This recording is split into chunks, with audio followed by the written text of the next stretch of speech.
Hi, Lacrosse fans. Welcome back to episode number 10 of the Sticks and Picks Lacrosse podcast presented by Lacrosse Unlimited. Lacrosse Unlimited provides the best equipment, apparel, and lacrosse footwear since 1990. Check out their website at lacrosseunlimited.com for all your lacrosse needs.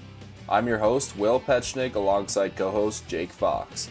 In today's episode, we talk to an Orangeville Northmen alumni who has gone on to become one of the NLL's toughest players and has been a stud defender for almost the last decade in the league. He shares some great stories as we highlight his lacrosse career to date.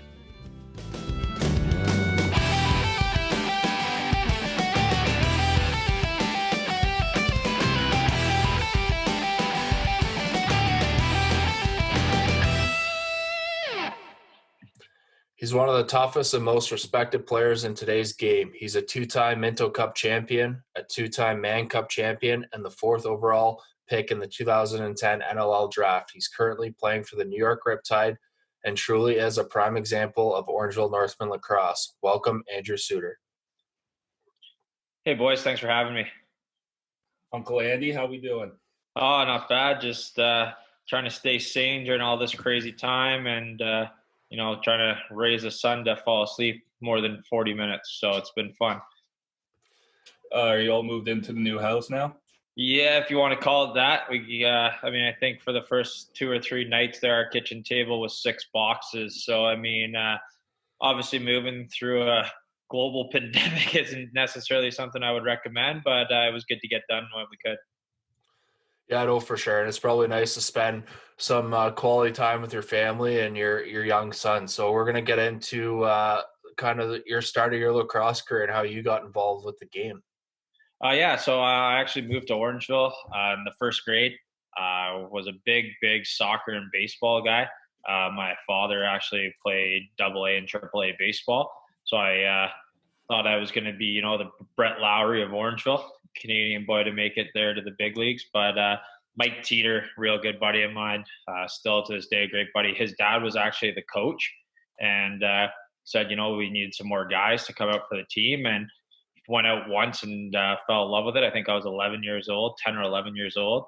And I don't think, bearing an injury, I've taken a summer off, except for what all my buddies like to remind me. In my first year of midget, I thought I was going to go pro paintball, so I took a year off to try to be a professional paintballer.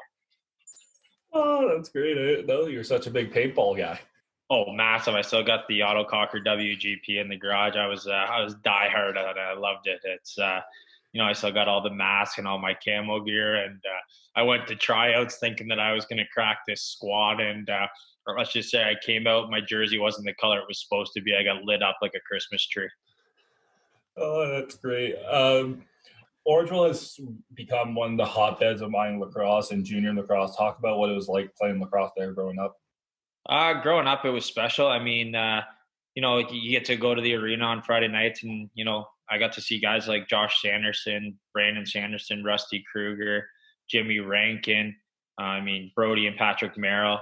You get to see guys like that who, they to this day will always say hi and stuff like that. And some of them you become pretty good friends with. So I think the big thing was that as a kid, I can remember sitting there and getting, pounds from guys and being the ball boy. And, even Terry and Lindsay as the coaches and whatnot were pretty adamant on making sure the young guys were included in everything and making sure that, we felt like we were a part of the team the whole time. And then, furthermore to that was even when we were playing at times, when you got a bit older into the bantams and midgets, a lot of those junior guys would give back and coach you as well as come watch you play. So it made it, pretty special for us to think like, if Brad McDonald's in the crowd and he just won an NLL championship, like how can I not be playing the best that I can? Or if a guy like Darren Halls, who, was all world team Canada U19 comes to your field practice, what are you supposed to do? Not listen to him?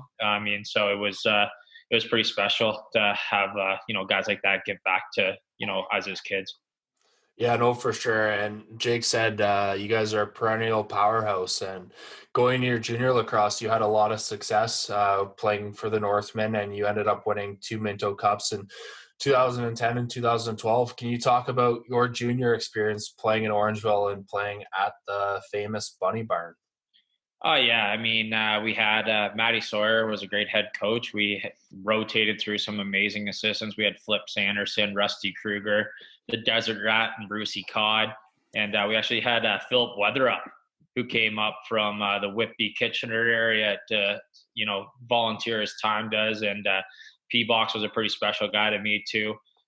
Played for the Rock and all that, and it was great to win. I mean, to this day, I would still say, I chirp them a lot now that I play against them. But, anytime you get a team with Adam Jones and Nick Rose, especially on a 4x4, it's pretty tough to get a ball past Rosie. And Jonesy was at times unstoppable. And the thing that was great was DJ Cleveley, Bob Cleveley, his father was our GM, and he was pretty adamant on having Orangeville based guys, but by also outsourcing. I mean, Travis Gibbons, Adam Jones, the McLeod brothers from Owen Sound. I mean, at deadlines, we went out and got a guy by the name of Stephen Keogh, who's got, I think, more rings than anyone I know. We got Damo Edwards the 1 year. So, we were always active and bringing guys in because, I think we at times had a great core, but in order to be successful and win at the Canadian level, I think you need to sometimes outsource, I'll use, or import guys. And when other teams are doing it, you have to try to do the same. And we were pretty lucky to land a guy like Jonesy out of Mississauga, who I think we had for 4 years. So it was pretty nice. Growing up in Orangeville, I think Orangeville is one of the few centers that consistently have guys come back and give back and coach minor. And I know you coached minor, and like you said, even in junior, guys come back and coach. How important do you think that is to, well, one, your development, and two, to the reason why Orangeville is consistently one of the better teams? I think a big aspect of it is the fact that as humans, we do what we see. So by a guy like, Jamie Dowdle, who didn't end up playing pro, but played a lot of years as senior, he came back and coached us. Like I said, Darren Halls. And then, I have a chance. I was actually coaching with Josh Sanderson. We're coaching his little guy, Camer. And, they got quite the age group of kids that are now in grade 10 at the Hill, who are a pretty successful team. They've won Pee Wee Bantam, and we're hoping that, they get the opportunity to play midget with everything going on. But I think it's the fact that when you have guys like Josh, who you respect so much, and, they say, well, hey, your knee's sore, instead of sitting on the couch all summer, why don't you come try to help these kids out? Or guys that sometimes come home. I mean, Johnny Harnett, another great buddy from town, came home from Victoria. Next thing you know, he's on I believe he was the Pee Wee bench, and they won. It's just pretty amazing. And the other thing is that, you got Brandon Miller and guys like that whose sons are playing, right? So you want to play it, you want to coach with them, so you get to hang out with your buddies and have fun while you do it. You took a little heat from the Orangeville crowd when you decided to go to Mimico and coach at Mimico. How'd that feel, and what was that coaching experience like for you? It was definitely a different experience. I wouldn't change it for the world. I think that in a way, Mimico is one of the most underrated hotbeds of lacrosse as far as a historical standpoint goes as well. From the minute we got there to kind of, unfortunately, the way things ended on a bad call, we had a hell of a team, and the kids were unbelievable. They bought in, and DJ Cleveley and Jeff Ivey and Deanie George are some very, very intelligent lacrosse minds, and I was just lucky enough to be a part of it. And we had some pretty great 21-year-olds, Jackson Zubach, Riley Hutchcraft on my back end, were great guys that kind of let me come in, and as much as they sometimes gave me shit, at least I feel like I got through a couple of the times too. Let's talk about your Minto teams. Let's go back to your playing in junior. 2010 and 2012, what made those teams so special? I mean, obviously you had the Stag roster, you mentioned Jonesy and Rosie. You had the Noble brothers. You had the young Ian McKay for the 2012 one. A bunch of guys now were playing pro. What made that team so special? And I think you guys are trying to make me a little younger than I am. I think we're supposed to be 2008, 2009 was my Mintos. Yeah. Was it actually? Yeah, 2008, 2009. So I was going to run with the 2000, but it was special. I mean, we had a tight-knit group of guys, and we were together for multiple years, which was the big thing, I think, is that, my age group started with 5 of us at 16, and 4 of us graduated together. So it was pretty special. And then you know, like I said, bringing in certain character guys. Like the last year, even though we didn't win, we brought in the big beauty by the name of Brock Sorensen. That was my roommate for the summer, and you learn a lot of neat things from people from different towns, especially from you know, that place down there in Peterborough. So you get a whole new education from him. You can blame the great website of Swarm It Up for messing up those. John Hoffman, he won't be happy with himself. One of the greatest fans in NLL history. Nicknames the Corporal. He's a pretty great guy. Yeah, no, for sure. And that's a school-educated NCAA lacrosse player getting that stats there for you. So not sure how much that education helped out. But we're going to go into some fun here with our word association game. So basically, Jake's going to go through a list of words with you. I gave you an example earlier. So you just name a lacrosse person who comes to mind first. You can explain why, or you don't have to. Sounds good. All right, the first word I got for you is GOAT, greatest of all time. Personally, I got to go Josh Sanderson. Is this going to be a word association or an Orangeville Association game, Andrew? We'll see. I don't know what the next word is. The next word's leader. Jeff Gilbert, one of the great leaders that I played with in Minnesota. Next word is goals. Adam Jones. Assists. Callum Crawford. Detail-oriented. Oh, definitely no one from Orangeville.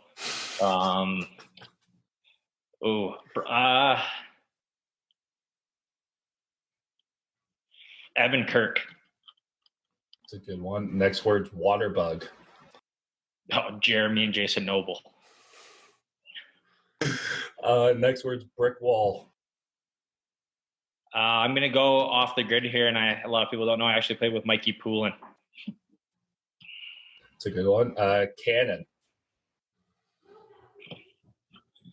The last name Bomberry.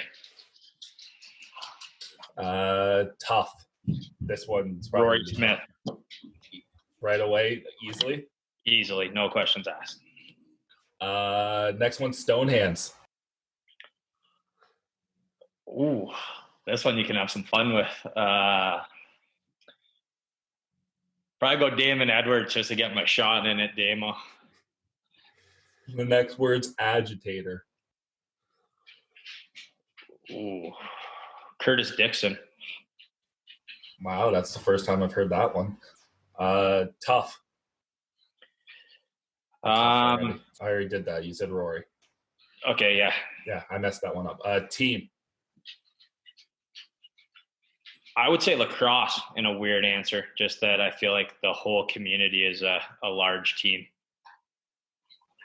Wow, that's a real mature answer of you. Yeah, I'm getting there. And my last and favorite word I end with always is jackass.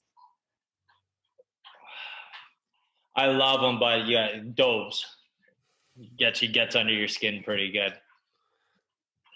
That's great. We're going to go into your NCAA lacrosse career. And growing up in Orangeville, you played a little bit of field lacrosse. And can you talk to us about how you decided to first decide to sign with Adrian College and attend their lacrosse program?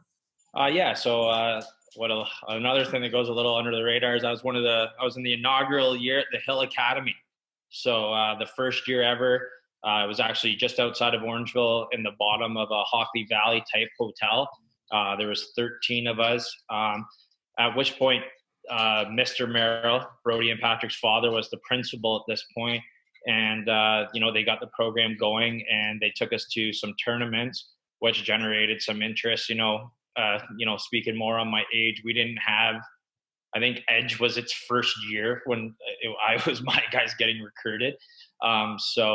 We got to these tournaments and I actually was lucky enough to talk to a few schools and found out that two guys I really look up to, DJ Cleveley and Jeff Ivey, were going to Adrian. And next thing I knew, Johnny Harnett was going there. So I stopped talking to all of the other schools and realized Adrian was the perfect fit for me because, you get 4 Orangeville guys. I mean, we're a small town, so at least we feel like we still got our quarters covered there. You did a couple years there, then you went to RIT. What was the main reason for you going RIT? Transferred to a better opportunity. I mean, Adrian was it was a first-year program when we went. And then RIT was, I think since the year before I went there, they've been a powerhouse in Division III. So, you want to try to win at all costs at times. So, you got the opportunity to go there. Also, there was a coaching change at Adrian too. So it was, instead of all that stuff, you just went to a new school and, by going there. But to be completely transparent, I love box lacrosse and I like field lacrosse. I wasn't, all studying, as a lot of guys know me. I like to have a lot of fun too. So in a college environment, it's a pretty easy to have fun. Did you live with Dan McRae at RIT? No, at RIT there was 6 Canadians or 7 Canadians across the street in 2 townhomes from each other. Couple of great names like Alex Krepensek, Sean Gillies, MJ Keekabelt, myself, Jordan McIntosh. We had quite I believe it was called the shit crew. So it was pretty good there. I gotta ask, what was your GPA in college? Combined, not high. I mean, I think I'd rather it be more considered a Richter scale than a GPA. Oh, that's great. No, definitely at RIT, still to this day has a lot of Canadians going there, and I think guys like yourself had a huge reason in influencing the Canadian players to go there. So we're going to go into your NLL career here. You were drafted 4th overall to Minnesota Swarm in 2010. Can you go back to draft day and tell us what that was like and how special that was to you and your family? It was one of the greatest days of my life, and in true NLL fashion, I worked the whole day at my warehouse, and I was working for my dad at the time. And my dad, his brother, and his sister's husband, the 4 of us loaded into a car, and they surprised me. And one of my very, very close cousins by the name of Josh surprised me at the Weston Harbor Castle. And my dad hadn't told me, but we got a room, and somehow I got the next day off work. So they had the draft across in the conference center. And to this day, I mean, the 3 guys that went before me are 3 of my favorite players. I mean, Jameson, Rubish, and Dixon. Those are pretty special players to me, and I think the entire NLL. And to hear your name get called, and I don't know about you guys, I'm watching that Last Dance, and I think I had the Jordan suit on. Nowadays everything's all tight. I was more so baggy and swagged out there. Thought I was all cool with it and stuff. But, to shake Mr. Arlotta's hand and Coach Mike Lyons at the time was pretty special. And, it was the first time where I think you step back and you kind of like, you always say that, you're happy with your accomplishments, but all I can say it was a day where you're pretty proud of yourself saying, and the thing is, it was cool to go where I did, but I wouldn't have cared if I went there last. I mean, it's the fact that you get the opportunity to get drafted and have an opportunity to play at the next level. No, I think you said it pretty well there. And I guess you're pretty lucky you got that day off work. You ended up being an all-rookie team in 2011, and then 2012 you played in, I think, what was one of the last actual all-star games in the NLL. You were voted an assistant captain, and you actually taught yourself, I think, a goal, 2 assists, or 2 goals and an assist. What was that like playing in an all-star game? It was pretty cool, and luckily for me, it was in Buffalo, right? So, Orangeville is about 3.5 hours from there. So Mom and Dad came down. I believe my aunt came down, and that little guy that got me into lacrosse, Michael Teeter, came down. So, we had a lot of fun, and it was cool just to be around all those guys that I had looked up to. I mean, Junior was there, Tavares was there, Snyder's there, Merrill's, like everyone was there. Mikey Kirk was there from Orangeville. So it was nice. And the fun part about that all-star game was we played in Washington the night before. So we played in Washington, took a bus to Vancouver, slept in Vancouver, flew to Toronto on the first flight, drove from Toronto to Buffalo, and then got to play in the All-Star game. So it was one of those fun NLL weekends.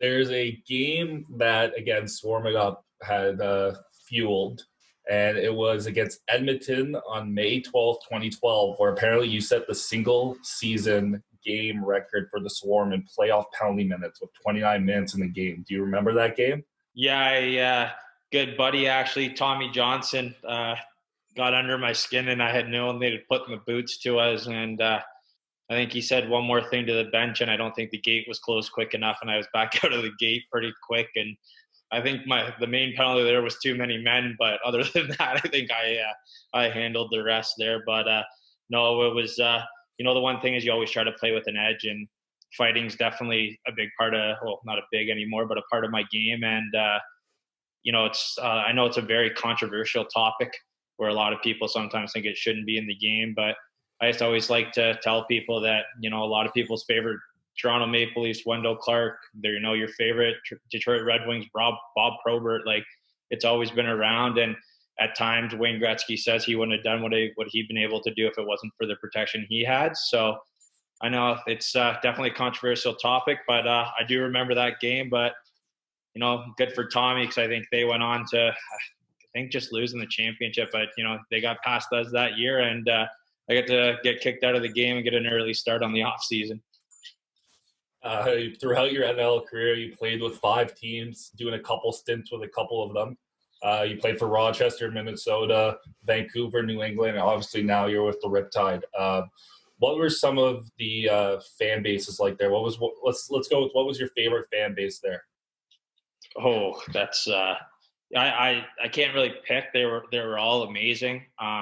But to say the one that was probably the most special would have had to have been Minnesota, just because it was my very first going to a pretty established franchise. And my first year there was Marty O'Neill was there, who's a great lacrosse mind from Victoria. And the thing with being the youngest guy on the team living there is no one wants to do the appearances, the 8 a.m. appearances at hotels, doing pancakes and eggs, trying to push season tickets and stuff. So it was cool to even see, different workplaces you went to, and then you see them at the game, and you're walking by them, or they're coming up through the autograph line, or Mr. Arlotta always did a great job on having us sit up after up top, and the fans would ask questions. And we had a gentleman by the name of the Professor who was kind of our in-game host, and he would always, ask us questions and try to get people laughing. And I mean, at times we were pretty successful in Minnesota, so it's a little easier to do all that stuff when you're winning, right?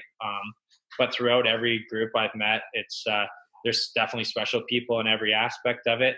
And you're thankful for everyone you've met along the way. And more than anything, you're thankful that they support you in your dream and the dream of a lot of us to, play the sport we love. You brought up fighting earlier. Obviously, early on in your career, you're doing that a little more now. So you kind of pick and choose when or if you have to.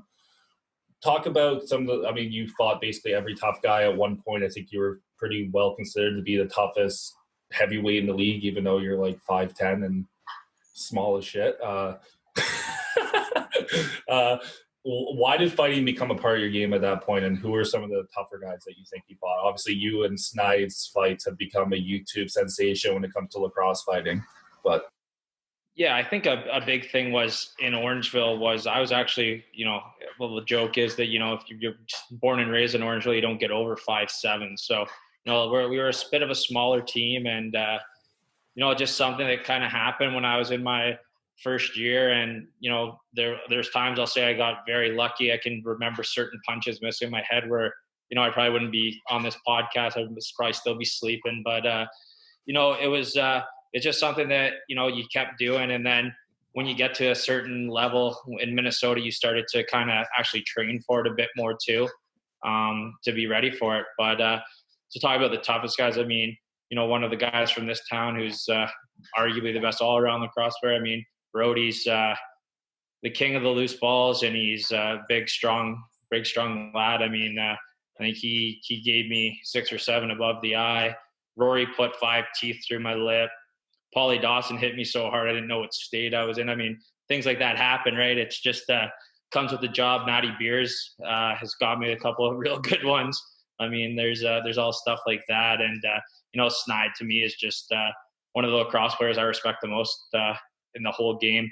The way he treated me from a young guy. He was actually at our Minto Cup in 2008 and came to our game and supported us, and actually saw him right after on the floor, and him and my dad became actually extremely good buddies, and I talk to Snide all the time. So as much as it's stuff that happens on the floor that as soon as it's over, it's over. There's never should be hard feelings or anything like that. And, we try to make sure it's not something you ever push kids to do or anything like that. But at times, there are times you do have to protect yourself, which is why a lot of people hate this buckets off and they call it stage. But I'd rather see two people agree and engage in it than some poor guy get his helmet ripped off and the other guy stand there with his on, kind of thing. So, like I said, it's obviously very controversial, and for me to try to sit here and tell you boys that I'm on the side and not letting everyone know it's full of shit. So I might as well just tell you how my opinion on it is.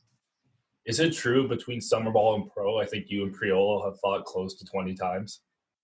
Oh, Stevie's we're the same age too. So I think there was 2 or 3 in junior and then a bunch. And just, Steve's a staple in Buffalo. And it's funny because I got some pictures and every time it happens, seems to be I'm in a different jersey. So, at least Steve stays the same. But no, funny enough, you bring him out. He's another guy too that, just as an overall individual, a guy that I can talk to, a guy that if you see, it's great to see him and stuff like that. And, him and I are the same way. And it's funny how being 2 older guys now, you look to like the Instagram and stuff like that. And if there's a picture of one of us, the other one comment, you know what I mean? It's just stuff like that where it's all respect and in a sense, love for each other. And, all you do is wish him all the success in the world, except for when he's playing you, and to watch him win with Team Canada and stuff like that. And be up for Defensive Player of the Year a few times. You're nothing but, honored and proud that you played against them. And he's actually one of the few guys that I haven't played with that I would kill to kind of play with. We mentioned it in the intro, but you've really become one of the most, if not the most respected player in the NLL, going through all the battles you have with your knee injuries and coming back, and just the grit and toughness you play with. What does that mean, having kind of that legacy almost throughout the league of being, arguably the most respected player in there? I don't ever view it as that. I think more than anything, it's just I've played on a lot of teams and I try to communicate with everyone in a different way on every team. And if there's other aspects that I can meet guys, and whether it be camps or whether it be summer lacrosse and stuff like that, my thing is I'm just more thankful than anything for every relationship I've made. And, I've said it a few times now.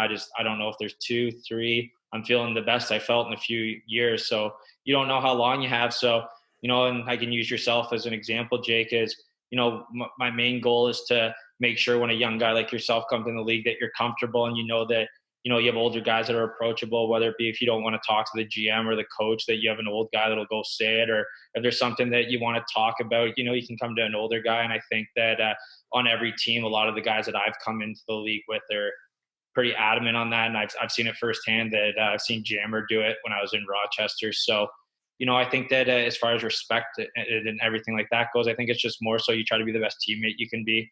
And, you try to always agree with your coaches and GMs, but at the same time, you have to make sure that, you're hearing out everyone and having an open mind, and you try to make sure that you have as much fun as you can along the way too, knowing that, some of these guys might be in your wedding party. Some of these guys might be, the Godfather, stuff like that just, you really pride yourself on. So as far as that goes, it's just always making sure. I hope if I ever consider it a legacy, the only thing is that everyone was happy playing with me and that I gave it my all kind of every game I could. I don't think that's an issue, buddy. You said it yourself. You're definitely a guy who, I met you when I was like 12 years old, and you taught me how to fight in the old Carlton barn there. And I remember you and TC came down, and my dad sent all the kids away and took just a bunch of us and was like, Andrew, can you teach these guys how to fight? And you're like, no, but I'll teach them how to defend themselves. Yeah, what it is. Yeah. No, that's great. For sure, you're a respected teammate, and I've heard a lot of good things about you, especially from one of your former teammates, JP Keeley. So we're going to get into your senior lacrosse career. You've played both Senior A and Senior B in Ontario and in Quebec. Well, I guess Quebec is Kanawaki, so it is the Quebec League. But we'll talk about your Senior A first. You're one of only 2 guys, I believe, that have won 2 Orangeville guys that have won a Mann Cup with Peterborough Lakers. Yeah, so me and my big brother, as he calls himself, Looney, we are the only 2 to go there, I believe. And I started actually in Victoria. My first year out of junior, I went to Victoria. They called us the Victoria Swarm because my whole team was pretty much from there. And then going to Peterborough was the experience of a lifetime. Jamie Batley brought me in there, and had the opportunity to win my first year there. And then sure enough, there was, I think, 2 summers off with knees. Came back, played a summer or 2, and then another summer off with a knee, and then came back and was lucky enough to win again, this time under Hazen and Paulie Day, Koluski. And it was kind of cool too, because I won one playing with Tracy, and then you win one kind of playing under Tracy, which is a cool experience as well. But Peterborough's what I still think is the best place to play senior A lacrosse in Ontario. I don't even think it's close. And the way that those guys brought me in, a lot of the guys are pretty funny, good dudes. I can remember Scotty Evans. My first week in Peterborough, I moved there, and he called me over to go for a swim. And it turned out that his pool was closed and he needed my help opening his pool. So the swim was him and I in the pool lifting the liner as the rest drained out the back. And we looked inside, and Shawnee was inside watching us and didn't come out and help us. So, there's a lot of good laughs like that. Chris White, Matty Giles, a lot of the older guys like that when I was a young guy were incredible for me. And Mikey Thompson was our goalie. And then a couple of guys that were on the Swarm ended up being there too. So it was a great experience, and I truly have nothing but love for Peterborough, and loved every minute of it there. And it's clearly a successful franchise, and I hope that they get to play this summer and go after their 4th in a row. I can relate to doing yard work for the Evans. I had to do that for Shawnee for a couple of years. So, you played some senior B, obviously, playing in Ganawake for a few summers. What was that like? You've kind of become an adopted son of the Reds. That's I'll take that, but they're unbelievable people down there too. Marky Kirby and Dwight DeBro are one of some of my best buddies now. I talk to them all the time. We have a group chat, and there's all the guys down there, Brian Rice, 2Axe, all the boys down there, incredible. Brandon Miller and myself went down there. Patty Saunders and I have been down there together a lot of the time. They're just unbelievable, and their fans are great down there. I mean, hosting the President's Cup was great. You had to park it across the field, so you couldn't even get in, kind of thing, right? So love it down there. Greg Horn, their GM, I still talk to him all the time too. And like I said, it just always circles back to these relationships. And if you give it all on the floor and, you can communicate with them off, I mean, you try to have a home kind of anywhere you can stand. Yeah, no, I think you said it well. Ganawake has become one of, growing lacrosse communities in the OLA, and their senior team always does really well. You then played some international lacrosse as well. You played for England in 2015. How'd that come about? My mom is right off the boat from Scotland. So Scotland didn't have a team, but to qualify for Team England, you had to have a grandparent with a UK passport. And I actually have 4 uncles and an aunt still living over there. So they were able to get my grand's passport, and got to go. And Chris Hall was actually the coach. So he talked to me and said, "You want to come play?" And it was in Czech Republic, and got to go over a few days early and stay a few days late and watch. It's cool to compete against the Canadians and stuff like that. And then to see them win a gold medal was incredible. And to see the Iroquois team was incredible when you see them all put together, and it's a lot of the guys you've looked up to. So as a whole, it was awesome. Great experience. To play on an outdoor turf facility is pretty cool, with a bar right behind back where the Ales Hemskys hosted every year. It was awesome, and the Czech fans were incredible. They had drums in the crowd because it was us versus them to kind of get into the bronze game. And them and Chet Kineski put the boots to us, and Jimmy V was their coach, and Wags was their goal. I mean, it was awesome. It was a sweet atmosphere. Every time they score, they're banging the drums, and it was pretty epic. And it was just cool to say that I at least got to play in one of them. Yeah, no, for sure. It's always very special when you have the opportunity to play at a world event like that. And for sure, from all the stories that I've heard about you, I'm sure you had a great time out at the nightclubs in Prague as well. So Well, yeah. We're gonna get into our this or that segment. So basically, Jake's gonna give you two options. You got to pick one of them. You can explain, or you don't have to. It's completely up to you. Sounds good. Right. Minto championships or Man Cup championships? Minto.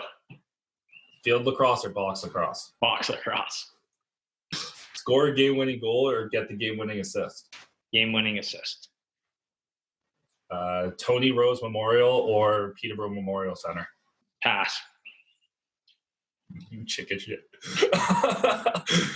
Better junior rivalry, Orangeville versus Nations or Orangeville versus Whitby? During my time, Orangeville Nation. This one's, I know this. Cottage country or city life? Oh, cottage country, baby. Tim Hortons or Starbucks? Both. You know what business I'm in. Coffee guy. They're both great. Oh, God. You were really being a coward with some of these answers. LCBO or beer store? LCBO, more variety. You're a pretty big Sens fan. Would you rather cheer for the Leafs or the Habs? Habs. WLA or MSL? MSL. Who's a better fighter, Brandon Sanderson or yourself? Brandon's pretty wiry, but he tried to jump me in an alumni game, so I got to give the edge to me. Oh, he said your mitts were taped on. You didn't want to do it. Yeah, got me at the end of a shift. A McDouble or a McChicken? McDouble dressed like a Mac. Sidney Crosby or Connor McDavid? Sidney Crosby. All right, and you're a pretty big Cowboys fan. Would you rather cheer for the Eagles or the Washington, those guys? Wouldn't watch football. Wow, that's interesting. All right, we're gonna get into. We really don't have too many stories about you. We just know you like to party.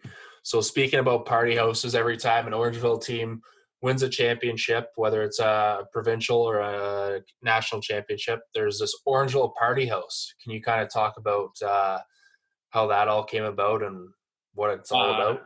Yeah, so we, there was a few that specifically after, a good win or something like that, there's a place with a pool and, sometimes there was a couple of coolers and a couple of lawn chairs and some mini lacrosse nets and Fridays turned to Sundays and, you don't get very often, you get to win Canadian championships, but all in all, it was always a good time and a lot of laughs and, some guys would say a lot of stories. Other guys would say didn't happen, don't remember. So it's, that's one, I won't use the guy's name, but one of the absolute legends around here. If he doesn't remember, it didn't happen. So that's something we live by around here.